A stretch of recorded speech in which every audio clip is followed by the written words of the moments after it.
j'espère que vous allez bien. Ah, inévitablement, lorsque je vois mes mains, je pense à la pastille Mes mains ont la parole. Et souvent, on me demande, mais finalement, Récré à deux, Club Dorothée, tout ça, c'était à peu près pareil. Non, c'était pas du tout pareil. Jacqueline Joubert voulait donner à tous les enfants l'occasion d'avoir une grande diversité de programmes à l'intérieur d'un programme qui s'appelait Récré à deux. Pour preuve, des petites pastilles comme Mes mains ont la parole. C'était une petite pastille qui racontait une histoire avec le moyen de raconter des histoires aux personnes malentendantes. Et ça, pardon. Accessoire.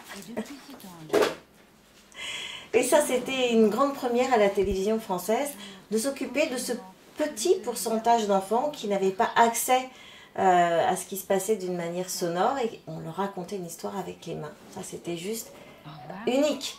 Mais il y avait aussi des rubriques pour ceux qui adoraient la littérature, les livres. L'as-tu lu et les relis. Jean Cassiès, c'est chouette. Il y avait aussi des documentaires avant les merveilleuses cités d'or. Il y avait des chanteurs qui venaient aussi. On a eu comme invité Renaud, on a eu comme invité aussi Francis Lalanne, on a eu aussi comme invité tous ceux qui ont fait la folie des années 80. On a eu, ah oui, Mademoiselle chante le blues, Patricia Cass qui est venue sur notre plateau.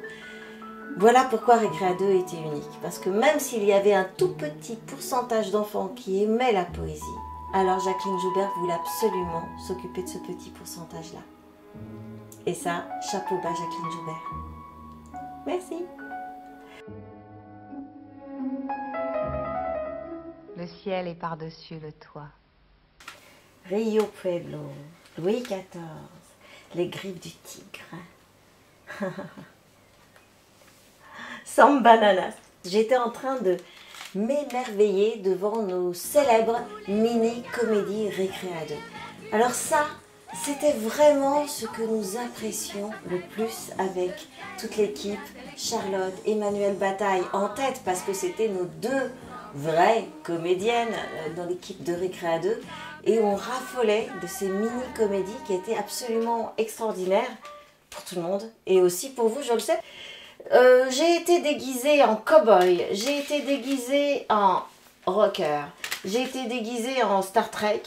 J'ai été déguisée en Flint Sister dans les années de prohibition américaine. Tout ça, ce sont des images que nous retrouvons ici. Et peut-être que je vais envisager une petite soirée privée avec les adhérents d'âme de cœur, mini-comédie. Ça, c'est une idée. Et un petit bonus ce soir pour terminer, peut-être Allez, c'est parti pour le bonus. Bye bye. N'oubliez pas le guide. Attention, ne cherchez pas à paraître plus cultivé que vous ne l'êtes, surtout dans les musées d'art moderne.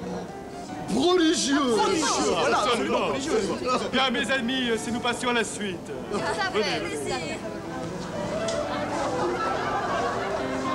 La personne se trouvant devant vous porte un immense chapeau, vous empêchant de voir le film. Vous croyez qu'il n'y a rien à faire? Détrompez-vous. Il suffit de s'y prendre un peu à l'avance. Munissez-vous d'un bon tournevis, arrivez un peu en avance et dévissez soigneusement les boulons du siège qui se trouvent devant vous. L'effet est garanti.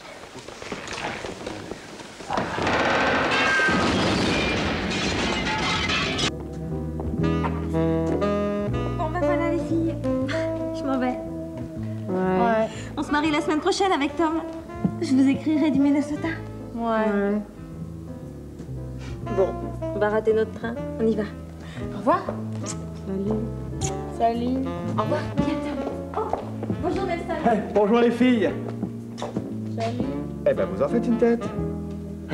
En tout cas, moi j'ai une bonne nouvelle pour vous. Ah ouais. Vous êtes riche. Quoi? Eh oui, j'ai vu le juge. Il est d'accord, vous gardez les 5000 actions caoutchouc. Ah oui? Ouais. Vous avez vu le journal? Montre-lui.